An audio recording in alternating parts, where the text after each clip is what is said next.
Company, ಇದು ನಮ್ಮ company, ನಮ್ಮ ಕಂಪನಿ, ಇದು ನಮ್ಮ ಕಂಪನಿ. ಮಂಡ್ಯದಲ್ಲಿ ನಡೆದ ನಮ್ ಕಂಪನಿ ಬಾನುಲಿ ಸರಣಿಯ ಸಮಾರೋಪ ಸಮಾರಂಭದ ಅವತರಣಿಕೆಗಳು. ಹಲವು ಬೆಳೆಗಳ ದವಸ ಧಾನ್ಯಗಳ ಉತ್ಪಾದಕ ಸಂಸ್ಥೆ ಆಕಾಶವಾಣಿ ಮೈಸೂರು, ಸಿಎಫ್ಟಿಆರ್ಐ ಸಂಸ್ಥೆ ಮೈಸೂರು, ಸಮೂಹ ಸಂವಹನ ಹಾಗೂ ಪತ್ರಿಕೋದ್ಯಮ ವಿಭಾಗ ಮೈಸೂರು ವಿಶ್ವವಿದ್ಯಾನಿಲಯ, ಮಂಡ್ಯದ ವಿಕಸನ ಗ್ರಾಮೀಣ ಹಾಗೂ ನಗರಾಭಿವೃದ್ಧಿ ಸಂಸ್ಥೆ ಮತ್ತು ಕೃಷಿ ಇಲಾಖೆ ಮಂಡ್ಯ ಇವರ ಸಂಯುಕ್ತ ಆಶ್ರಯದಲ್ಲಿ ರೈತ ಉತ್ಪಾದಕ ಸಂಸ್ಥೆಗಳ ಸಬಲೀಕರಣ ಕುರಿತ ಬಾನುಲಿ ಸರಣಿ ನಮ್ ಕಂಪನಿಯ ಸಮಾರೋಪ ಸಮಾರಂಭ ಮತ್ತು ಮಂಡ್ಯ ಜಿಲ್ಲಾ ಮಟ್ಟದ ರೈತ ಬಜಾರ್ ಸ್ಥಾಪನೆ ಕುರಿತ ಒಂದು ದಿನದ ಕಾರ್ಯಾಗಾರ ಇದೇ ಕಳೆದ ಆಗಸ್ಟ್ 15ರಂದು 11 ಗಂಟೆಗೆ ಮಂಡ್ಯ ಜಿಲ್ಲಾ ಪಂಚಾಯತ್ ಆವರಣದಲ್ಲಿ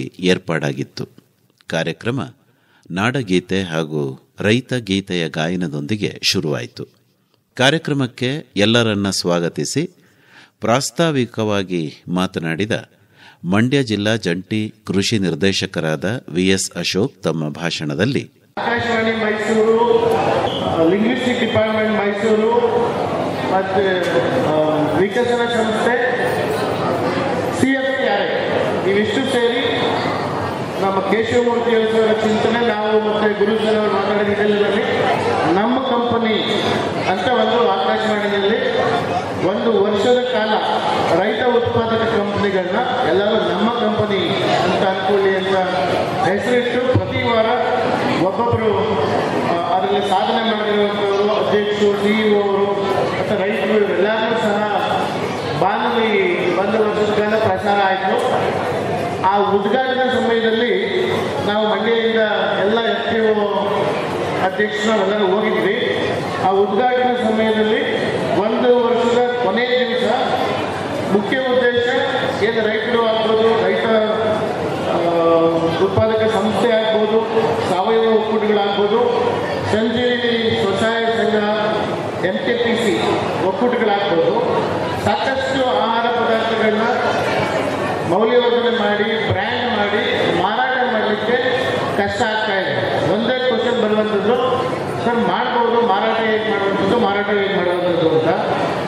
ಆ ಬಾನುಲಿ ಪ್ರಸಾರದ ಕೊನೆ ದಿನ ಒಂದು ಮಾಲ್ನ ಸ್ಥಾಪನೆ ಮಾಡಬೇಕು ಅಂತೇಳಿ ಇವತ್ತು ಪ್ರಾರಂಭ ದಿನ ಮಾತಾಡಿದ್ವಿ. ಇವತ್ತು ಅದರ ಮುಕ್ತಾಯ ಸಮಾರೋಪ ಸಮಾರಂಭ. ಅದರ ಜೊತೆಗೆ ಏನು ಮಂಡ್ಯದಲ್ಲಿ ಅಥವಾ ಎಲ್ಲ ಕಡೆ ದೊಡ್ಡ ದೊಡ್ಡ ಉದ್ದಿಮೆದಾರರು ದುಡ್ಡಿರುವಂಥವರು ಮಾಲ್ನಲ್ಲಿ ಮಾಡ್ತಾ ಇದ್ದಾರೆ. 1,700 ರೂಪಾಯಿ ಭತ್ತ ತಗೊಂಡೋಗಿ ಮಾರ್ಕೆಟಲ್ಲಿ 60-65 ರೂಪಾಯಿಗೆ ಮಾರಾಟ ಮಾಡ್ತಾರೆ. ಅದನ್ನು ರೈತರೇ ಮಾಡಿದ್ರೆ ಅಥವಾ ರೈತ ಉತ್ಪಾದಕ ಕಂಪನಿಗಳ ಹತ್ರ ಅವ್ರ ಮೂಲಕ ಮಾಡ್ತಾರೆ. ಭತ್ತ ಬೆಳೆಗಾರರಿಗೆ ಒಂದು ಕ್ವಿಂಟಾಲ್ಗೆ 3,000-3,500 ರೂಪಾಯಿ ಸಿಗುತ್ತೆ. ಏನು ಗ್ರಾಹಕ 35-45 ರೂಪಾಯಿ ಭತ್ತ, ಇದು ಮಧ್ಯವರ್ತಿಗಳ ಕೈಗೆ ಹೋಗ್ತಾ ಇದೆ. ಇದನ್ನು ತಪ್ಪಿಸ್ಬೇಕು ಅಂತೇಳಿ ಈ ರೈತ ಬಜಾರ್, ರೈತರ ಮಾರ್ಟ್ ಅಂತೇಳಿ ಇವತ್ತು ಅದರ ಬಗ್ಗೆ ಚರ್ಚೆ, ಈ ಕಾರ್ಯಾಗಾರನ ಆಯೋಜನೆ ಮಾಡಿದ್ದೀವಿ. ಶೀಘ್ರದಲ್ಲೇ ಸ್ವಾತಂತ್ರ್ಯ, ಇವತ್ತು 79ನೇ ಸ್ವಾತಂತ್ರ್ಯ ದಿನಾಚರಣೆ. ಸ್ವಾತಂತ್ರ್ಯ ದಿನದಂದು ಈ ಉದ್ಯಮಿಗಳಿಂದ ಸ್ವಾತಂತ್ರ್ಯ ಸಹ ಸಿಗಲಿ, ಸಾಧ್ಯ ಆದ ಎಲ್ಲ ಕೈಗೂಡಿದ್ರೆ ಸ್ವರಾಜ್ಯ ದಿನಾಚರಣೆ ದಿವಸ ಅಂದರೆ ಅಕ್ಟೋಬರ್ 2ನೇ ತಾರೀಕು ಪೂರ್ತಿ ಪ್ರಮಾಣದಲ್ಲಿ ಗಾಂಧಿ ತಾತ ಅವರು ಹೇಳಿದ್ದೇ ಇದೆ, ಗ್ರಾಮದಲ್ಲಿ ಚಲಾಯಿಸಿ ಬರಬೇಕು, ಗ್ರಾಮದಲ್ಲಿ ಉತ್ಪಾದನೆ ಆದಂಥ ಪದಾರ್ಥಗಳು ಅಲ್ಲೇ ಮಾರುಕಟ್ಟೆ ಆಗಬೇಕು, ಮೌಲ್ಯವರ್ಧನೆ ಆಗಬೇಕು ಅಂತೇಳಿ ಶೀಘ್ರದಲ್ಲೇ ಇದಕ್ಕೆ ಅನುದಾನ ಸಹ ಮಾನ್ಯ ಸಚಿವರು ಒದಗಿಸ್ಕೊಡ್ತಾ ಇದ್ದಾರೆ. ಸುಸಜ್ಜಿತವಾಗಿ ಕಟ್ಟಡನ ಬದಲಾವಣೆ ಮಾಡಿ ಈ ವರ್ಷ ಡಿಸೆಂಬರ್ ಒಳಗಡೆ 6 ಮಾರ್ಟ್ ಒಳ್ಳೆ ಜಾಗದಲ್ಲಿದೆ. ಆರೋಗ್ಯಕರವಾದಂಥ ಆಹಾರ, ಮುಂದೆ ನಮ್ಮ ತೋಟಗಾರಿಕೆ ತುಂಬ ಜನ ಸಾವಯವ ರೈತರು ಅಲ್ಲೇ ಮಾರಾಟ ಮಾಡ್ತಾ ಇದ್ದಾರೆ. ಮತ್ತು CEO ಮೇಡಮ್ ಅವರು ಇಲ್ಲಿ ಸಂಜೀವಿನಿಯವರ ಒಂದು ಮಾಲ್ ಬಂದಿದೆ. ಅಕ್ಕ ಕೆಫೆಗೂ ಸಹ 15 ಲಕ್ಷ ಜಿಲ್ಲಾ ಪಂಚಾಯತಿಯಿಂದ ಮುಂದೆ ಇರುವಂಥ ಅಲ್ಲಿ ಪ್ರಾರಂಭ ಆಗ್ತದೆ. ಇವಿಷ್ಟನ್ನು ಈ ಪ್ರದೇಶದಲ್ಲಿ ಆದರೆ ಇದರ ಯಶಸ್ಸಿನ ಮೇಲೆ ಇದು ಯಶಸ್ಸು ಕಂಡ್ರೆ ಈ ಥರದ ಸಾಕಷ್ಟು ಮಾರ್ಟ್ಗಳನ್ನ, ಬಜಾರ್ಗಳನ್ನ ಪ್ರಾರಂಭ ಮಾಡಬಹುದು. ಇದು ತುಂಬ ಕಷ್ಟದ ಕೆಲಸ.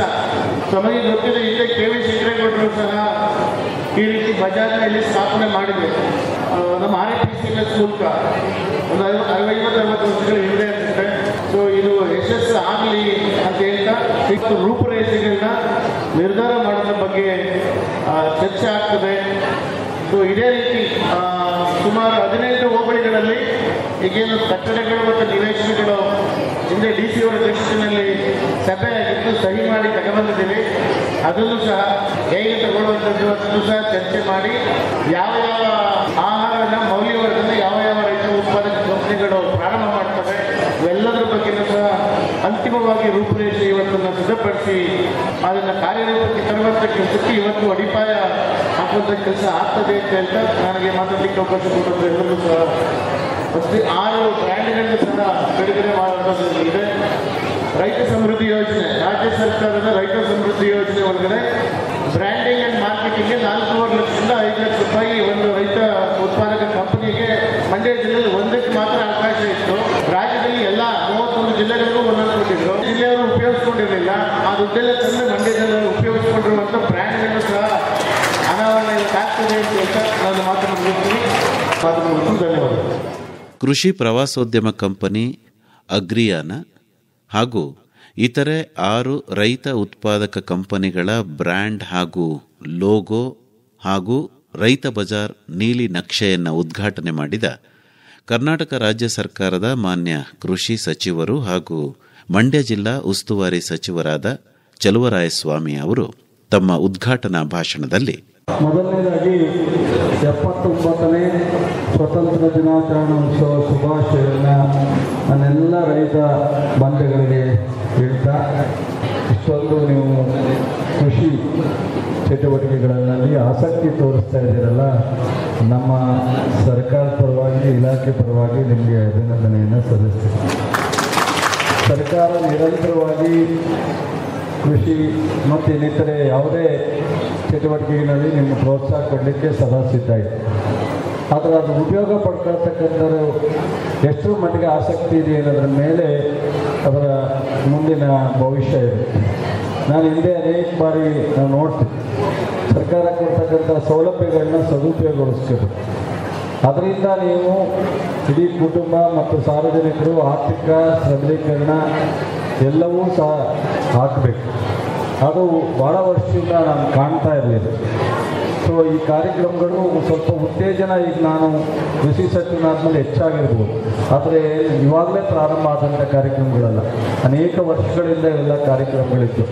ಆದರೆ ನಾವು ಹೆಚ್ಚು ಆಸಕ್ತಿ ತೋರಿಸಿರ್ಬೋದು, ನಮ್ಮ ಇಲಾಖೆ ಅಧಿಕಾರಿಗಳು ಸ್ವಲ್ಪ ನಿಮ್ಮನ್ನು ಹತ್ರ ಬಂದು ಸ್ಪಂದಿಸಿರ್ಬೋದು, ನೀವು ಅದಕ್ಕೆ ಹೆಚ್ಚು ಸ್ಪಂದಿಸಿರ್ಬೋದು. ಇವೆಲ್ಲ ಕಾರಣದಿಂದ ಇವೆಲ್ಲ ಹೆಚ್ಚು ಪ್ರಖ್ಯಾತಿ ಆಗ್ತಾ ಇದೆ, ಅದ್ರ ಉಪಯೋಗ ಆಗ್ತಾ ಇದೆ. ನೋಡಿ, ವಿಶ್ವೇಶ್ವರಯ್ಯ ಕೊಪ್ಪ ರೈತ ಉತ್ಪಾದಕರ ಸಂಘ, ಅದ್ಯಾವ ಕ್ಯಾರ್ಪೇಟೆ ತಾಲೂಕು ಮತ್ತು ಅಲ್ಲಿಂದ ಡೆವಲಪರ ಅಂತಿದೆ, ನೆಲದ ಕೊಡಲು ರೈತ ಉತ್ಪಾದಕರ ಸಂಘ, ನಾಗಮಂಗಲ ಕುರಿ ಮತ್ತು ಉಣ್ಣೆ, ಕೃಷ್ಣರಾಜ ಒಡೆಯರ ರೇಷ್ಮೆ ಇದು, ಹಾಗೆ ಗಾಣದ ರೈತ, ಹಲಗೂರು ಹೋಬಳಿ, ಇಲ್ಲಿ ಜೋಡಿ, ಇದು ಮಂಡ್ಯ, ಬೆಳ್ಳೂರು, ಇತರ ನಮ್ಮ ಕಂಪ್ನಿನಲ್ಲಿ ರೈತ ಸಮೃದ್ಧಿ ಯೋಜನೆ ಇವೆಲ್ಲ ಬಹುಶಃ ನನಗೆ 2 ವರ್ಷದ ನನ್ನ ಪ್ರಯತ್ನ, 2 ವರ್ಷದ ನಮ್ಮ ಇಲಾಖೆ ಅಧಿಕಾರಿಗಳು, ನಾನು, ನಮ್ಮ ಜಿಲ್ಲಾ ಆಡಳಿತ, ನಮ್ಮ ಶಾಸಕರ ಪ್ರಾಮಾಣಿಕವಾದಂಥ ಪ್ರಯತ್ನ ಈಗ ಫಲ ಸಿಗ್ತಾ ಇದೆ ಅಂತೇಳಿ ಅಂದ್ಕೊಂಡಿದ್ವಿ. ಇವತ್ತು ಇಡೀ ರಾಷ್ಟ್ರದಲ್ಲಿ ನೆನ್ನೆ VC ಕಾನ್ಫರೆನ್ಸ್ ಇತ್ತು. ಶಿವರಾಜ್ ಸಿಂಗ್ ಚೌಹಾಣ್ ಅವರು VC ತಗೊಂಡಿದ್ರು. ಇಡೀ ರಾಷ್ಟ್ರದ ಎಲ್ಲ ಕೃಷಿ ಮಂತ್ರಿಗಳ ಜೊತೆ ಮಾತನಾಡಿದ್ರು. ನಾವು 2,75,000 ಏಪ್ರಿಲಿಂದ ಸೆಪ್ಟೆಂಬರ್ಗೆ ಏನು ಕೊಡಬೇಕಾಗಿತ್ತು, ಇವತ್ತು ಏಪ್ರಿಲಿಂದ ಆಗಸ್ಟ್ವರೆಗೆ 2,75,000 ಕೊರತೆ ಇದೆ. ಇಷ್ಟೆಲ್ಲ ಇದ್ರೂ ಯಾವುದು ಕೊರತೆ ಸಪ್ಲೈ ಇದೆ, ಇಲ್ಲ ಅಂತ ಹೇಳಲ್ಲ. ಆದರೆ ನಿಮಗೆ ಏನು ಬೇಕೋ ಅದನ್ನು ಕಷ್ಟಪಟ್ಟು ಹೇಗಾದರೂ ಮ್ಯಾನೇಜ್ ಮಾಡಿ ನಿಮಗೆ ಏನು ಬಿತ್ತನೆಗೆ ಬೇಕಾಗುತ್ತೋ ಆ ಗೊಬ್ಬರವನ್ನು ಸರಬರಾಜು ಮಾಡಿಕೊಡ್ತೀವಿ. ಈಗ ಇದೇ ಮಾಡ್ತೀವಿ ಅಂದರೆ ಇದೇ ಇರಲ್ಲ ಸರ್, ಅದಕ್ಕಿಲ್ಲ ಅಂತಿರೋದು. ಅಂದರೆ ರೈತರಿಗೆ ನಾನು ಕೊಡೋಕ್ಕಾಗಲ್ಲ ಅಂತ ಹೇಳಿದ. ಹೌದು, ಕಷ್ಟ ಇದೆ. ಕಷ್ಟ ಇದ್ದ ಕ್ಷಣಕ್ಕೆ ನಾನು ಆಗೋದಿಲ್ಲ ಅಂತ ಹೇಳ್ಬಿಟ್ಟು ಕೈ ಕೇಳಿದ. ಏನಾದರೂ ಮಾಡಿ ಇಲ್ಲಿಂದ ಅಲ್ಲಿ ಅಥವಾ ಕಡಿಮೆ ಉಪಯೋಗಿಸಿ ಪರಿಹಾರ ಉಪಯೋಗಿಸಿ ಜ್ಞಾನ ವೈದ್ಯಕ್ಕೆ ಹೋಗಿ ಯಾವುದೋ ರೀತಿ ನಿಮಗೆ ಕನ್ವಿನ್ಸ್ ಮಾಡಿ ಯೂರಿಯಾನ DAPನ ಕಡಿಮೆ ಉಪಯೋಗಿಸಿದಷ್ಟು ನಿಮಗೆ ಎಲ್ಲ ಥರದ ಅನುಕೂಲ ಆಗುತ್ತೆ. ಭೂಮಿಯ ಸತ್ವ ಹೆಚ್ಚಾಗುತ್ತೆ, ಇಳುವರಿ ಹೆಚ್ಚಾಗುತ್ತೆ, ರೋಗ ಕಡಿಮೆ ಆಗುತ್ತೆ. ಆದ್ದರಿಂದ ತರಕಾರಿ ಅಥವಾ ಉತ್ಪನ್ನ ಆಗ್ತಕ್ಕಂಥ ಆಹಾರನ ಉಪಯೋಗಿಸಿ ಮನುಷ್ಯನ ಮೇಲೆ ಆರೋಗ್ಯ ಕೆಡುತ್ತೆ. ಇವೆಲ್ಲವೂ ಸಹ ನಿಮಗೆ ಅನುಕೂಲ ಆಗುತ್ತೆ. ಅದನ್ನು ನೀವು ಕಡಿಮೆ ಮಾಡ್ತಾ ಹೋಗಿ. ಒಂದು ಕಾಲದಲ್ಲಿ ನಾವೇ ಕೆಮಿಕಲ್ನ ಇಂಟ್ರೊಡ್ಯೂಸ್ ಮಾಡೋದು, ಹಸಿರು ಅವತ್ತಿಗೆ ಆಹಾರ ಉತ್ಪಾದನೆ ಕಡಿಮೆ ಇತ್ತು. ಅದರಿಂದ ನಾವು ಆ ಸಂದರ್ಭದಲ್ಲಿ ಹೆಚ್ಚು ಬೆಳಿಬೇಕು ಅನ್ನೋ ಆಸೆಯಿಂದ ಮಾಡ್ತೀವಿ. ಅದು ಜಾಸ್ತಿ ಆಗಿದೆ. ಅದರಿಂದ ಅನೇಕ ದುಷ್ಪರಿಣಾಮಗಳು ಬೀರಿದೆ. ಅದರಿಂದ ಇವಾಗ ಮತ್ತೆ ನೋಡಿ, ಅವತ್ತು ಪ್ಯಾಂಟ್ ಹಾಕ್ತಿದ್ರು, ಮತ್ತೆ ಚಡ್ಡಿ ಹಾಕ್ತಿದ್ರು, ಈಗಾಗಲೇ ಚಡ್ಡಿ ಬಂದವರು ಹಂಗೆ. ಸೊ ಬದಲಾವಣೆ ಪ್ರಕೃತಿ ನಿಯಮ ನಮ್ಮ ಕೈಲಿ ಇರಲ್ಲ ಬದಲಾವಣೆ. ಸೊ ಮಳೆ ಆಗಟ್ಟಲ್ಲಿ ಬಂದಿದ್ದು ಏಪ್ರಿಲ್ ಬರುತ್ತೆ, ಯಾಕೆ ಬರುತ್ತೆ ಅಂತ ಕೇಳೋಕ್ಕಾಗತ್ತಾ? ನಿಮಗೆ ಮಳೆ ಯಾವಾಗ ಬರುತ್ತೆ, ಯಾವ ಬೆಳೆ ಹಾಕಬೇಕು ಅಂತ ನೀವು ಡಿಸೈಡ್ ಮಾಡ್ತೀರಾ. ನಾವು ಹೇಳ್ಬೋದು, ಸೈನ್ಸಿಸ್ಟು ಇಲಾಖೆಯಲ್ಲಿ ಹೇಳ್ಬೋದು, ಆದರೆ ನಿಮ್ಮ ತೀರ್ಮಾನವನ್ನು ಬದಲಾವಣೆ ಮಾಡೋಕ್ಕೆ ಟೈಮ್ ಬೇಕಾಗುತ್ತೆ. ಅದರಿಂದ ಇವೆಲ್ಲವೂ ಸಹ ವಾತಾವರಣದ ಮೇಲೆ, ಪ್ರಕೃತಿ ಮೇಲೆ, ಸಂದರ್ಭ, ಆಧುನಿಕವಾದಂಥ ಕೃಷಿ ಮತ್ತು ಟೆಕ್ನಾಲಜಿನ ಇವೆಲ್ಲನೂ ಉಪಯೋಗಿಸೋದ್ರ ಮೇಲೆ ಹೋಗುತ್ತೆ. ಟೋಟಲಿ ಒಟ್ಟಾರೆ ಇಡೀ ರಾಜ್ಯದಲ್ಲಿ ರೈತರ ಪರವಾಗಿ ಈ ಸರ್ಕಾರ, ಮುಖ್ಯಮಂತ್ರಿಗಳು, ಉಪಮುಖ್ಯಮಂತ್ರಿಗಳು, ಕೃಷಿ ಸಚಿವರು ನಿಮ್ಮ ಜೊತೆ ಇರ್ತೀವಿ. ನಿಮಗೆ ಬರೀ ಕೃಷಿಗೆ ಸಂಬಂಧಪಟ್ಟಂತೆ ಸೌಲಭ್ಯ ಕೊಡೋದು, ಕೃಷಿನಲ್ಲಿ ಹೆಚ್ಚು ಉತ್ತೇಜನ ಕೊಡ್ತಕ್ಕಂಥದ್ದು ಅಷ್ಟಕ್ಕೆ ನಾವು ಸೀಮಿತ ಆಗಿಲ್ಲ. ಕೃಷಿ 60ರಿಂದ 70% ಅವಲಂಬಿತ ಆಗಿದೆ. ಈ ರಾಜ್ಯದಲ್ಲಿರ್ತಕ್ಕಂಥ ಜನರಿಗೆ 60ರಿಂದ 70% ಕೃಷಿಗೆ ಅವಲಂಬನೆ ಆಗಿರ್ತಕ್ಕಂಥದ್ದು. ನೀವೆಲ್ಲರೂ ಸಹ ಆರ್ಥಿಕವಾಗಿ ಶಕ್ತಿವಂತರಾದರೆ ಈ ದೇಶನೇ ಆರ್ಥಿಕವಾಗಿ ಶಕ್ತಿ ಆಗುತ್ತೆ. ಇತ್ತೀಚೆಗೆ ಈ ಗ್ಯಾರಂಟಿ ಇರ್ಬೋದು, ನಮ್ಮ ಇಲಾಖೆಯಲ್ಲಿ ಕೊಡ್ತಕ್ಕಂಥ ಅನೇಕ ಕಾರ್ಯಕ್ರಮಗಳಿರ್ಬೋದು, ಇವೆಲ್ಲ ತಲಾ ಆದಾಯ ಇಡೀ ರಾಷ್ಟ್ರದಲ್ಲಿ ಕರ್ನಾಟಕ ರಾಜ್ಯ ನಂಬರ್ 1 ಪತ್ರಿಕೆನಲ್ಲಿ ಬಂದಿದೆ, ಕೇಂದ್ರ ಸರ್ಕಾರದ ಸಮೀಕ್ಷೆನಲ್ಲಿ ಬಂದಿದೆ. ನೀವು ಅರ್ಥ ಮಾಡ್ಕೋಬೇಕು. ಇವತ್ತು ಯಾವುದಾದ್ರು ಒಂದು ಕಂಪ್ನಿ ಇದೆಯಲ್ಲ, ನೀವು ಎಲ್ಲ ಹೋಗಿ ಯಾವುದೋ ಆಫೀಸಲ್ಲಿ ಇದು ಸರ್ಕಾರಿ ಅಥವಾ ಖಾಸಗಿ ಕಂಪ್ನಿ ಕೆಲಸ ಮಾಡಿದ್ರೆ 15,000ರಿಂದ 30,000, 50,000 ಭಾಳ ಇಂಜಿನಿಯರು, ತುಂಬ ಅವನು ಬುದ್ಧಿವಂತ, ಯಾವುದೋ ಒಳ್ಳೆ ಕಂಪ್ನಿ ಕೆಲಸಕ್ಕೆ ಹೋದ್ರೆ 2 ಲಕ್ಷ ಕೆಲಸ ತಗುತ್ತೆ. ಸೊ ನೀವು ಅವೆಲ್ಲ ನಿಮ್ಮ ಓದಿಗೆ ತಕ್ಕಂತೆ 10% ಕೆಲಸ ಸಿಗಲ್ಲ.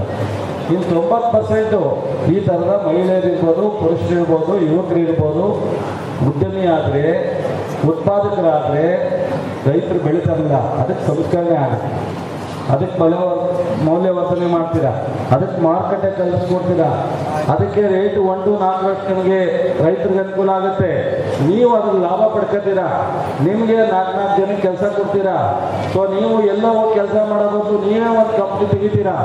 ಸೊ ನಿಮಗೆ ಎಷ್ಟೆಲ್ಲ ಅನುಕೂಲ ಆಗುತ್ತೆ ಅಂತ ಅದು ಹೇಳಲಿಕ್ಕೆ ಭಾಳ ಟೈಮ್ ಬೇಕಾಗುತ್ತೆ, ಭಾಳ ವಿಚಾರಗಳಿವೆ. ಈ ಕೆಫೆಕ್ ಇಡೀ ಜಿಲ್ಲೆ 31 ಜಿಲ್ಲೆಯಲ್ಲಿ ನಮ್ಮ ಸುಪ್ರಕಾಶ್ ಕಾರ್ಯಕ್ರಮ ಮಾಡ್ತಾರೆ. ಕೆಫೆಕಲ್ಲಿ ಎಲ್ಲ ಯುವಕರಿಗೆ ನಾವು ಒಂದು 6,000 ಜನ ನಿಮ್ಮ ಥರ ಉತ್ಪಾದಕರನ್ನ ನಾವು ಪ್ರೋತ್ಸಾಹ ಮಾಡಬೇಕು ಅಂತ ಹೇಳಿ ಪ್ರಯತ್ನ ಮಾಡ್ತಾ ಇದ್ದೀವಿ. 15 ಲಕ್ಷ ಒಂದೊಂದು ಕಂಪ್ನಿಗೆ, 9 ಲಕ್ಷ ಸೊ ನಮ್ಮ ರಾಜ್ಯ ಸರ್ಕಾರದ್ದು, 6 ಲಕ್ಷ ಕೇಂದ್ರ ಸರ್ಕಾರದ್ದು, 15 ಲಕ್ಷ ದುಡ್ಡು ಕೊಡ್ತೀವಿ. ಇಡೀ ರಾಷ್ಟ್ರದಲ್ಲಿ ಹೆಚ್ಚಾಗಿ ಕೇಂದ್ರ ಸರ್ಕಾರ, ರಾಜ್ಯ ಸರ್ಕಾರ, ಕೇಂದ್ರ 60% ಕೊಟ್ಟರೆ ರಾಜ್ಯ 40 ಕೊಟ್ಟಿದ್ದೀವಿ. ಈಗ ಕರ್ನಾಟಕದಲ್ಲಿ ಮಾತ್ರ ನಾವು 60 ಕೊಡ್ತಾ ಇದ್ದೀವಿ, ಅವ್ರು 40 ಕೊಡ್ತೀವಿ. ನಾವು ಇದಕ್ಕಿಂತ ನಿಮಗೆ ಯಾವ ರೀತಿ ಬೆಂಬಲಕ್ಕೆ ನಿಂತ್ಕೋಬೇಕು ನನಗೆ ಗೊತ್ತಾಗಲ್ಲ. ನಾನು ಕೃಷಿ ಸಚಿವವಾಗಿದ್ದೀನಿ, ಎಲ್ಲ ಟೈಮ್ನಲ್ಲೂ ನಿಮಗೆ ಅವಕಾಶ ಸಿಕ್ಕಲ್ಲ. ನೀವೇನು ಬೇಕಾದ್ರೂ ಮಾಡಿ. ನಮ್ಮ ಆಶೀರ್ವಾದ ಆ ಟೈಮ್ಗೆ ಖರ್ಚು ಮಾಡಪ್ಪ ಅಂದರೆ ಖರ್ಚು ಮಾಡೋಕ್ಕಾಗಲ್ಲ ಸರ್ ಅಂತ ಅಂತಿದೆ. ವಾಟರ್ ಶೆಡ್ಡಲ್ಲಿರ್ಬೋದು, ಕೃಷಿ ಇಲಾಖೆಯಲ್ಲಿರ್ಬೋದು. ಈಗ CEO, ಒಳ್ಳೆಯ CEO ಬಂದವರೇ ನೀವೇ ಹೇಳ್ತೀರಾ, ನರೇಗಾನು ಇದಕ್ಕೆ ಉಪಯೋಗಿಸ್ಕೊಳ್ಳಿ. ಮತ್ತು R-Mart ಅಂತೇನು ಇದೆ, ಅದು ನರೇಗಾದಲ್ಲೂ ಸಹ ಕನ್ವರ್ಜೆಂಟ್ ಮಾಡ್ತೀನಿ ಅಂತ ಹೇಳಿದ್ರು, ಎಲ್ಲರಲ್ಲಿ ಮಾಡ್ತೀನಿ ಅಂತ ಹೇಳಿದ್ದಾರೆ. ಇದನ್ನು ಉಪಯೋಗಿಸ್ಕೊಳ್ಳಿ. ನಾನು ಇಡೀ ರಾಜ್ಯಕ್ಕೆ ಕೃಷಿ ಸಚಿವನಾಗಿ ಕೆಲಸ ಮಾಡ್ತೀನಿ, ಮಂಡ್ಯಕ್ಕಲ್ಲ. ಆದರೆ ಮಂಡ್ಯಕ್ಕೆ ನೀವು ಉಪಯೋಗಿಸ್ಕೊಂಡ್ರೆ ಒಂದು ಸ್ವಲ್ಪ ಹೆಚ್ಚು ಪ್ರೋತ್ಸಾಹ ಮಾಡಿ, ಸ್ವಲ್ಪ ಹೆಚ್ಚು ನಿಮಗೆ ಬೇರೆ ಜಿಲ್ಲೆಗಿಂತ ಬೇರೆ ತಾಲೂಕಿಂದ ಒಂದು ಸ್ವಲ್ಪ ತಗೊಂಡ್ರಪ್ಪ ಆಯಿತು, ನಮ್ಮ ಅಧಿಕಾರಿಗಳು ಬರೀ ಮಂತ್ರಿಯವ್ರ ಜಿಲ್ಲೆ ಏನೋ ಒಂದು ಸ್ವಲ್ಪ ಅನುಕೂಲ ಆಗಲಿ. ನೀವು ಎಷ್ಟು ಮಟ್ಟಿಗೆ ಆಸಕ್ತಿ ಆಯ್ತೀರಿ, ಎಷ್ಟು ಮಟ್ಟಿಗೆ ನೀವೆಲ್ಲ ಪ್ರಯತ್ನ ಮಾಡ್ತೀರಿ, ಅದನ್ನು ನಾವು ಖಂಡಿತ ಮಾಡ್ತೀವಿ. ಇದೇನೋ 1 ಕೋಟಿ ರೈತ ಮಾಟಿಗೆ ಅನುದಾನ ಕೇಳಿದ್ರೆ ಅದನ್ನು ನೋಡ್ತೀನಿ. ಸೊ ನಮ್ಮ ಯಾವ್ಯಾವುದ್ರಲ್ಲಿ ಏನು ಮಾಡೋಕ್ಕೆ ಸಾಧ್ಯ ಅನ್ನೋದ್ರ ಬಗ್ಗೆ ನಮ್ಮ ಆಕಾಶವಾಣಿ ಮೈಸೂರು ಅವರು ಸಹ ಇದಕ್ಕೆ ಭಾಳಷ್ಟು 1 ವಾರದಿಂದ ಸತತವಾಗಿ ಈ ಒಂದು ಪ್ರಯತ್ನದಲ್ಲಿದ್ದಾರೆ. ಅವ್ರಿಗೂ ಸಹ ನಾನು ಅಭಿನಂದನೆ ಸಲ್ಲಿಸ್ತೀನಿ. ಮತ್ತು ನಾನು ಬೆಲ್ಲದ ನಾಡು ರೈತರ ಉತ್ಪಾದಕರ ಕಂಪನಿ ಒಕ್ಕೂಟ, ಸೊ ಇವೆಲ್ಲ 6 ಮಾರ್ಟ್ಗೆ ಹೆಚ್ಚು ಇದನ್ನು ಮಾಡ್ತೀವಿ. ಜೊತೆಗೆ ಇದು ಮುಖ್ಯವಾಗಿ ಕೃಷಿ ಹಿಂದೆಗಿಂತಲೂ ಪ್ರಾಮುಖ್ಯತೆಯನ್ನು ಹೊಂದಿರ್ತಕ್ಕಂಥದ್ದು ಸತ್ಯ. ನಾನು ಹೇಳಿದೆ ಇವತ್ತು ಶುಗರ್ ಹಾರ್ವೆಸ್ಟ್ ಕೊಡ್ತಿದ್ದೀವಿ, ಪ್ಯಾಡಿ ಹಾರ್ವೆಸ್ಟ್ ಕೊಡ್ತಿದ್ದೀವಿ. ನೀವು ಲೇಬರ್ ಬರಲ್ಲ ಅಂತಾರೆ, ನಾಟಿ ಮಾಡೋಕ್ಕೆ ಮಿಷನ್ ಕೊಡ್ತೀವಿ, ಎಲ್ಲ ಸಬ್ಸಿಡಿ 50%. 1 ಕೋಟಿ ಮಿಷನ್ನು ಶುಗರ್ ಹಾರ್ವೆಸ್ಟ್ ಮಿಷನ್ ತಗೋತೀನಿ ಅಂದರೆ 50 ಲಕ್ಷ ಸಬ್ಸಿಡಿ ಯಾರು ಕೊಡ್ತಾರೆ? ನೀವು ಕೊಡ್ತೀರಪ್ಪ? ನಾವು ಕೊಡ್ತೀವಿಲ್ಲ, ನಿಮ್ಮ ಪದಾರ್ಥನೇ ಇರೋದು. ನಿಮ್ಗೇನಾಗುತ್ತೆ, ದಯಮಾಡಿ ನಾವಿಲ್ಲಿ ನಿಂತಿದ್ದೀವಿ, ಇದೇ ಶಾಶ್ವತ ಅಲ್ಲ. ನನ್ನ ಮೈಕು ಯಾವಾಗ ಬೇಕಾದ್ರೂ ಅಧಿಕಾರ ಹೋಗುತ್ತೆ, ಅಧಿಕಾರ ಬರುತ್ತೆ, ಯಾವುದು ಶಾಶ್ವತ ಅಲ್ಲ. ನಾನು ಅಲ್ಲಿ ಕೂತಿದ್ದ ದಿವಸನೂ ನೋಡಿದ್ದೀನಿ, ಇಲ್ಲಿ ನಿಂತಿದ್ದ ದಿವಸನೂ ನೋಡಿದ್ದೀನಿ. ಗೊತ್ತಾಯ್ತಾ? ಸ್ವಲ್ಪ ನಾವು ರೈತರ ಕೆಲಸ, ರೈತರ ಕಸು, ರೈತರ ಕುಟುಂಬದಿಂದ ಬಂದಿರತಕ್ಕಂಥದ್ದು ನೀವೆಲ್ಲ ಸಹ ಯುವಕರು ಪ್ರಾಮಾಣಿಕವಾದ ಪ್ರಯತ್ನ ಮಾಡಿ. ಭಾರತದಲ್ಲಿ ಉತ್ಪಾದನೆ ಹೆಚ್ಚುತ್ತಾ ಇದೆ, ಅದಕ್ಕೆ ಮೌಲ್ಯವರ್ಧನೆ ಬಗ್ಗೆ ಹೆಚ್ಚು ಗಮನ ಹರಿಸಿದ್ರೆ ರೈತರಿಗೆ ಅನುಕೂಲ ಆಗುತ್ತೆ. ಅದನ್ನು ನೀವು ಹೆಚ್ಚು ಆಸಕ್ತಿ ವಹಿಸಿ. ಸುಸ್ಥಿರ ಕೃಷಿ ಬಗ್ಗೆ ಗಮನ ಹರಿಸಬೇಕು. ಸಾವಯವ ಸಮಗ್ರ ಬೇಸಾಯ ಅದು ಬಹಳ ಇಂಪಾರ್ಟೆಂಟು. ಪ್ರತಿಯೊಬ್ಬರೂ ಈ ಸಮಗ್ರ ಕೃಷಿಗೆ ಒಂದು ಸ್ವಲ್ಪ ನೀವು ಡೈವರ್ಟ್ ಆಗಲೇಬೇಕು. ಅದು ಮಾಡಿ ನಿಮ್ಮ ಬದುಕು ಭಾಳ ಹಸ್ತ ಆಗುತ್ತೆ, ನಿಮ್ಮ ಬದುಕು ಭಾಳ ಒಳ್ಳೆಯ ರೀತಿಯಲ್ಲಿ ಇದಾಗುತ್ತೆ. ಕೃಷಿಯನ್ನು ಉದ್ಯಮಿಯಾಗಿ ಪರಿವರ್ತಿಸಲು ಅವಕಾಶಗಳಿದೆ, ಈ ಥರದ್ದೆಲ್ಲ ಅವಕಾಶಗಳು. ಇದನ್ನು ನೀವೆಲ್ಲರೂ ಸಹ ಪಡ್ಕೋಬೇಕು.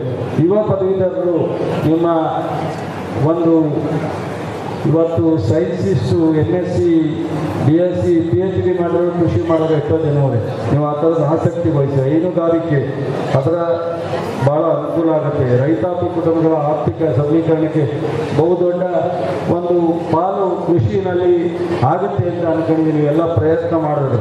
ರೈತರ ಮಕ್ಕಳ ಶಿಕ್ಷಣಕ್ಕೆ ಹೈನುಗಾರಿಕೆ ಭಾಳ ಪ್ರಮುಖವಾಗಿ ಇವತ್ತು ನಿಮ್ಮೆಲ್ಲರಿಗೂ ಅನುಕೂಲ ಆಗ್ತಾ ಇರೋದು.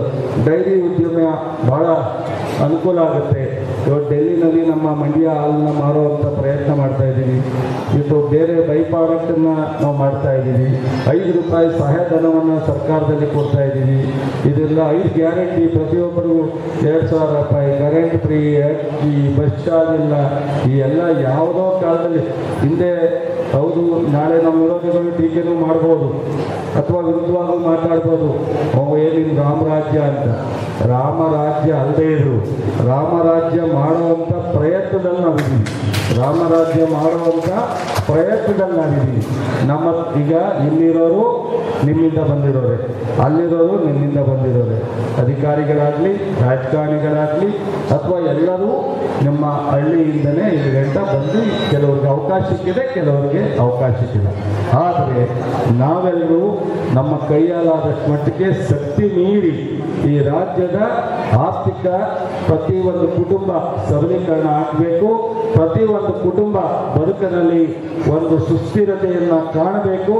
ಮತ್ತು ನಮ್ಮ ಏನು ಉತ್ಪಾದನೆ ಇದೆ, ಇವತ್ತು ಕಳೆದ ಬಾರಿ 1,51,000 ಮೆಟ್ರಿಕ್ ಟನ್ ಆಹಾರ ಉತ್ಪಾದನೆ ಆಗಿತ್ತು.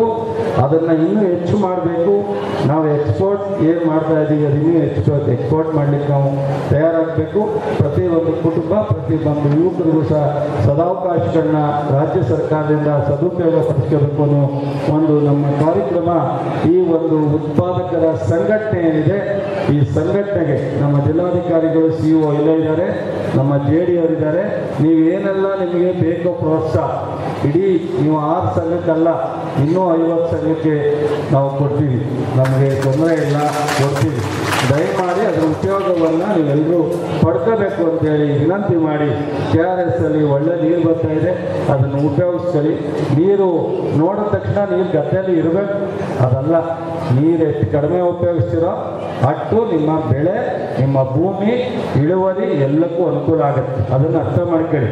1 ಎಕರೆ ಮಾಡಿ 5 ಎಕರೆ ಇದ್ದರೆ 1 ಎಕರೆ ಬರೀ ತೇವಾಂಶದಲ್ಲೇ ಮೇಂಟೈನ್ ಮಾಡಿ ಬೆಳೀರಿ, ಇನ್ನೊಂದು ಎಕರೆ ನೀರು ಬರೀ ನೀರನ್ನೇ ಹರಿಸಿ, ಅದಕ್ಕೂ ಅದಕ್ಕೇನು ವ್ಯತ್ಯಾಸ ಅಂತ ಕಂಡುಹಿಡೀರಿ.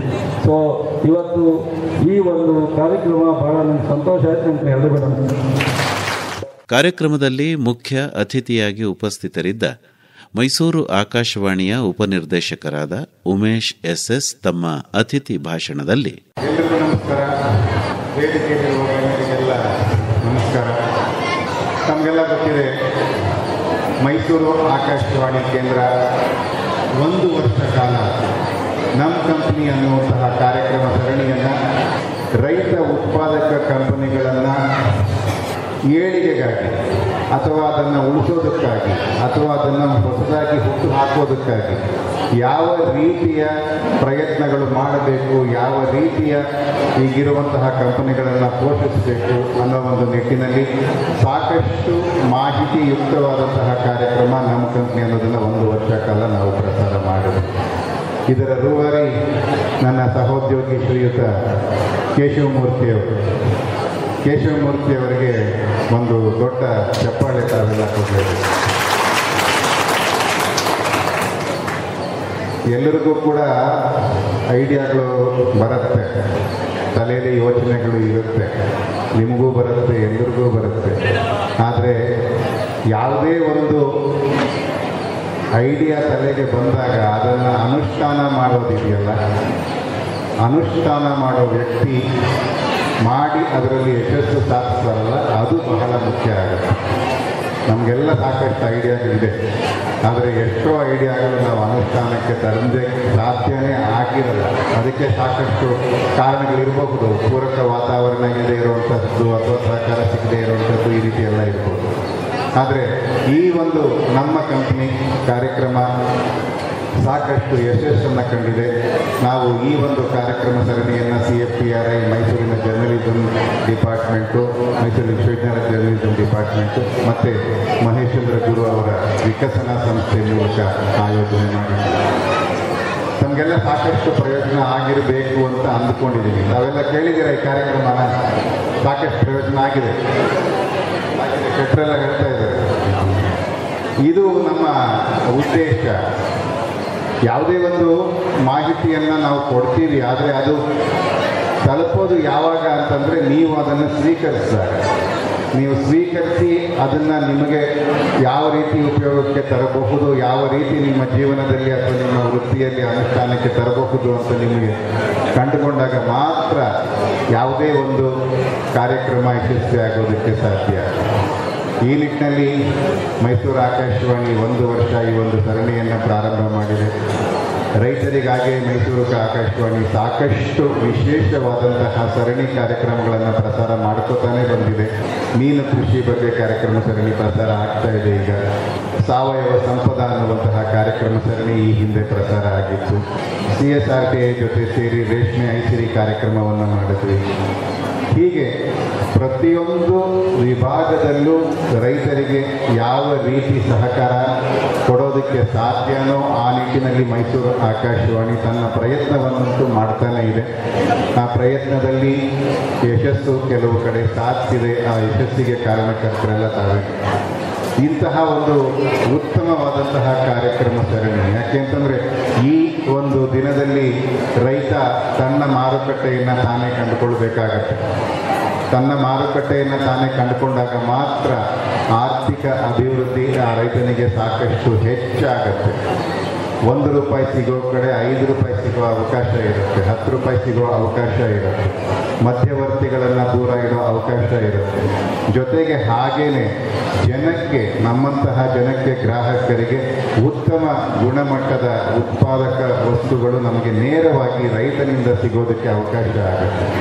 ಇದು ಬಹಳ ಮುಖ್ಯ ಆಗುತ್ತೆ. ಈಗ ಏನಾಗ್ಬಿಟ್ಟಿದೆ ಅಂತಂದರೆ ನಾವು ಹಣ ಕೊಡೋದಕ್ಕೆ ತಯಾರಿದ್ದರೂ ಕೂಡ ನಿಮಗೆ ಗುಣಮಟ್ಟ ಇರುವಂತಹ ವಸ್ತುಗಳು ಮಾರುಕಟ್ಟೆಯಲ್ಲಿ ಸಿಗ್ತಾ ಇಲ್ಲ. ನಮಗೆ ಯಾವುದೇ ಒಂದು ವಸ್ತು ಬಗ್ಗೆ ಕೂಡ ಅನುಮಾನನೇ ಬರುತ್ತೆ ಕೊಂಡ್ಕೊಳ್ಳೋದಕ್ಕೆ ಮುಂಚೆ.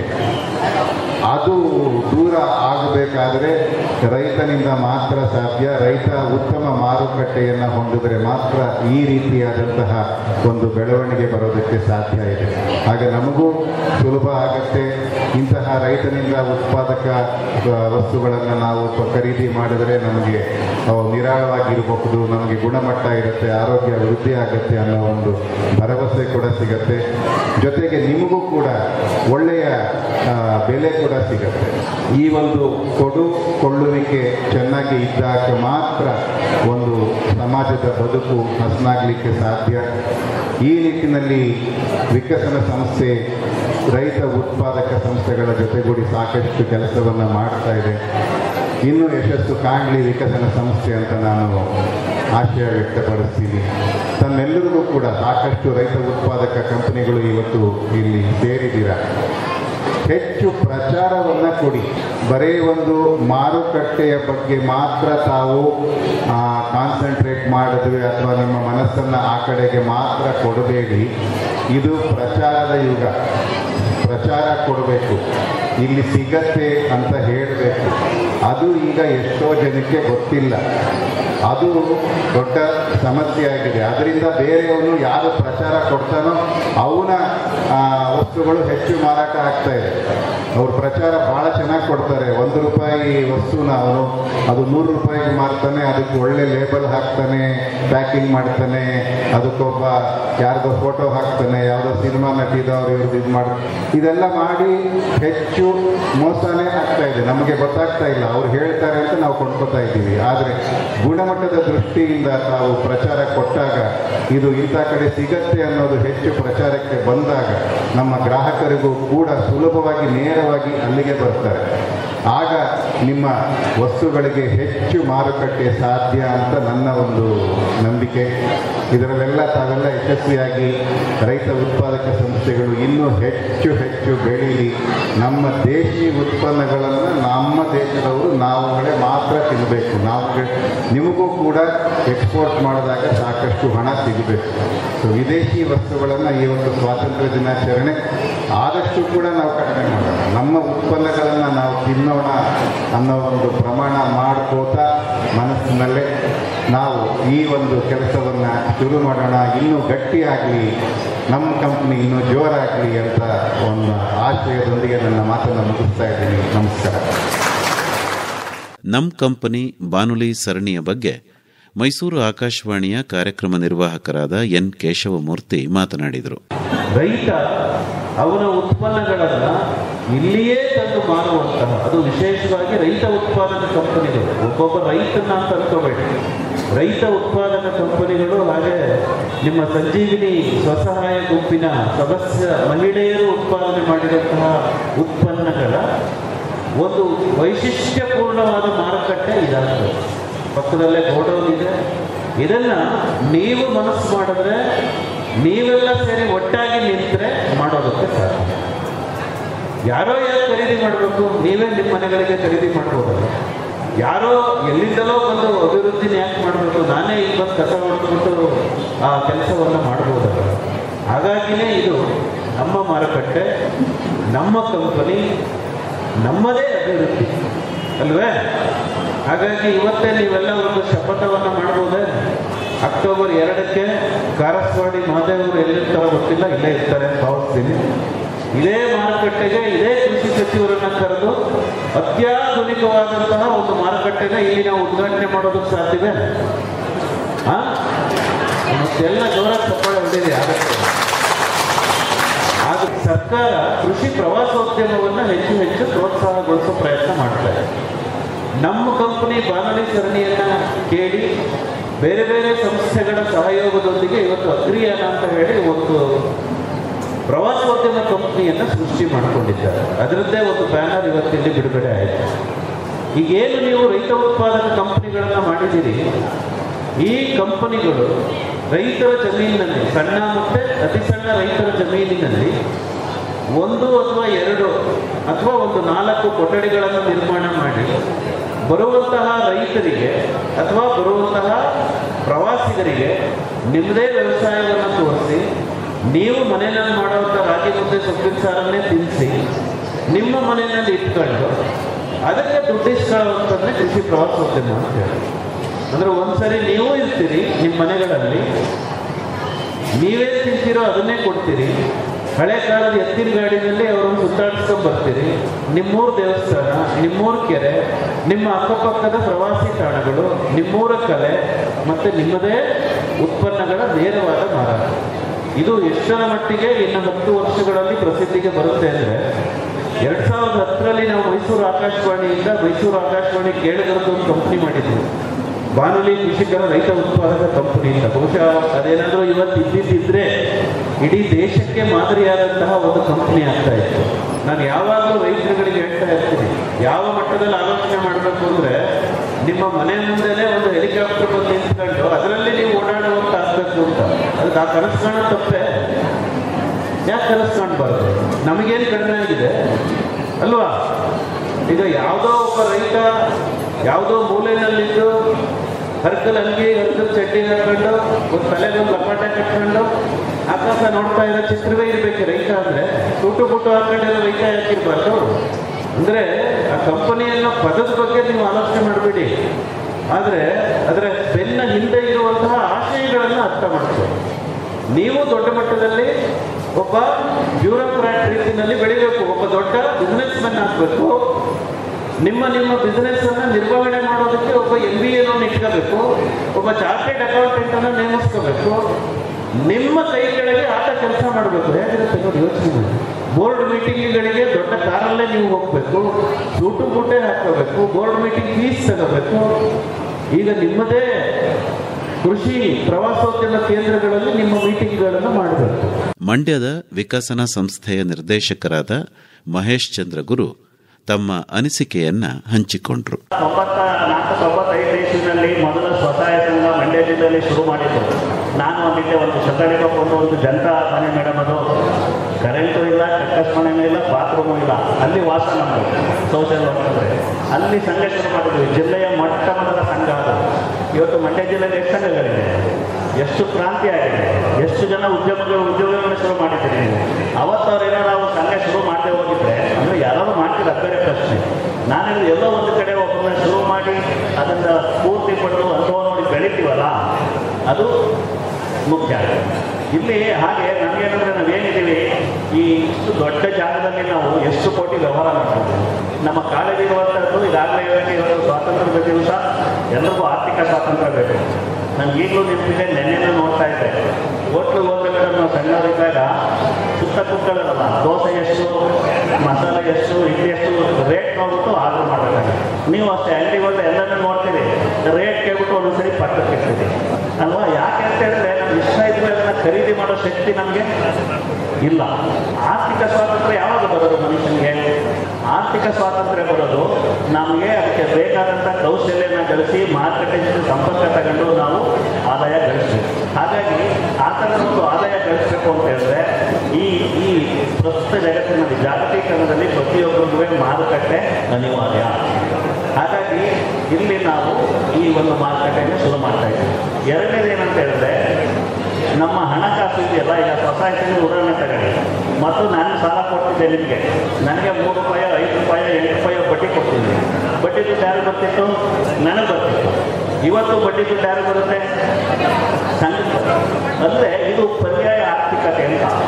ನಮ್ಗೆ ಎಷ್ಟು ವರ್ಷ ಆದಮೇಲೆ ನಾವು ಯಾಕೆ ಇನ್ನೂ ಬಡವರಾಗಿದ್ದೀವಿ ಅಂತ ಹೇಳಿದ್ರೆ, ನಾವು ಅವತ್ತು 200 ರೂಪಾಯಿ ಕೂಡಿದೆ, ಇವತ್ತು 500 ರೂಪಾಯಿ ಕೂಡಿದೆ. ಇದ್ರ ಮೇಲೆ ಅದೆಲ್ಲನೂ ಆಚೆಗೆ ಕೊಟ್ಟಿರ್ತೀವಿ. ಏನು ತಗೊಂಡ್ರೆ ದುಡ್ಡು ಹೊರಗಡೆ ಹೋಗುತ್ತೆ. ನಮಗೇನಂದ್ರೆ ಈಗ ನಮ್ಮ ಕ್ರಾಂತಿ ಏನಂತ ಹೇಳಿದ್ರೆ, ಹಣಕಾಸು ನಮ್ಮ ಮಧ್ಯದಲ್ಲೇ ಹರಿಬೇಕು. ನಮ್ಮ ಮಧ್ಯದಲ್ಲೇ ಇದ್ದರೆ ಅದು ನಮ್ಮ ಹತ್ರ ಕ್ರೋಢೀಕರಣ ಆಗುತ್ತೆ. ಆಗ ನಾವು ಶ್ರೀಮಂತರಾಗ್ತೀವಿ ಅಲ್ವಾ?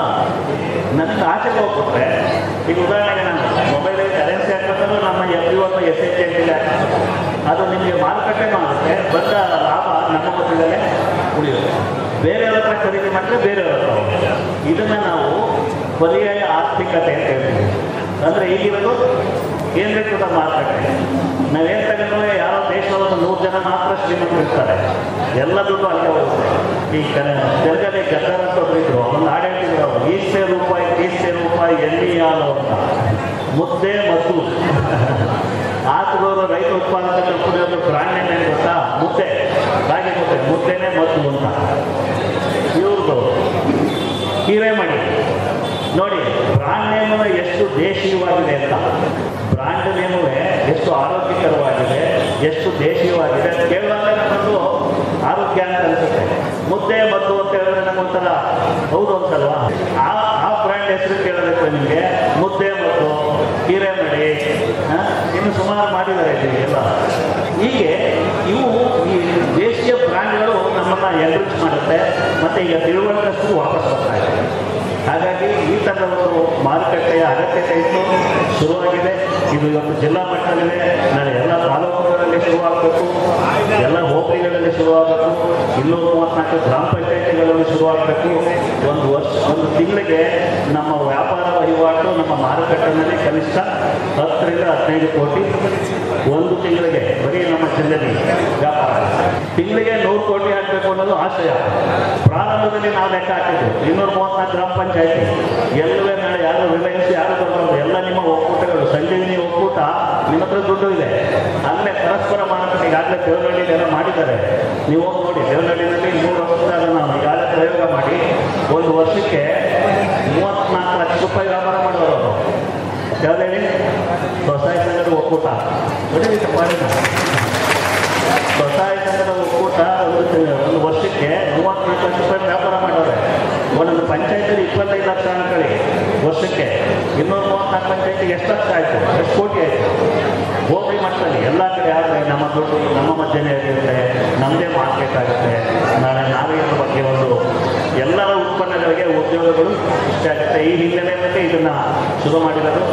ನೀವೆಲ್ಲರೂ ಇದಕ್ಕೆ ಹೇಳ್ತೀನಲ್ಲ, ನೀವು ಇಲ್ಲಿದ್ದೀರಿ, ಇಲ್ಲಿಂದ ನೀವು ವಾಪಸ್ ಹೋಗುವಾಗ ನಿಮ್ಮ ಪಂಚಾಯಿತಿಗಳಲ್ಲಿ ಅಥವಾ ನಿಮ್ಮ ಒಕ್ಕೂಟಗಳಲ್ಲಿ ಎಫ್ಒಗಳಲ್ಲಿ ಬಿತ್ತನೆಯನ್ನು ಬೀಜವನ್ನು ಬಿತ್ತಿ ಇದನ್ನು ನಾವು ಮೊಳಕೆ ಹೊಡಿಸಬೇಕು.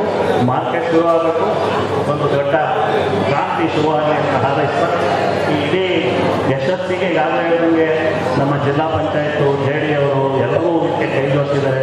ಒಕ್ಕೂಟ ವಿಶೇಷವಾಗಿ ಮಹಾದೇವರೆಲ್ಲ ತುಂಬ ಕೆಲಸ ಮಾಡಿದ್ದಾರೆ. ಎಲ್ಲರೂ ಇನ್ನೊಮ್ಮೆ ಕೆಲಸ ಮಾಡೋದನ್ನ ಸ್ಮರಿಸೋದು, ಅಭಿನಂದನೆ ಹೇಳೋದು ಕೂಡ ಒಂದು ಧರ್ಮ.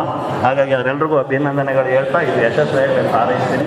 ಸಂಜೀವಿನಿ ಮಹಿಳಾ ಸ್ವಸಹಾಯ ಗುಂಪುಗಳ ವತಿಯಿಂದ ಹಾಗೂ ಮಂಡ್ಯ ಜಿಲ್ಲೆಯ ವಿವಿಧ ರೈತ ಉತ್ಪಾದಕ ಕಂಪನಿಗಳ ಉತ್ಪನ್ನಗಳ ಪ್ರದರ್ಶನ ಹಾಗೂ ಮಾರಾಟ ಸಹ ಏರ್ಪಾಡಾಗಿತ್ತು.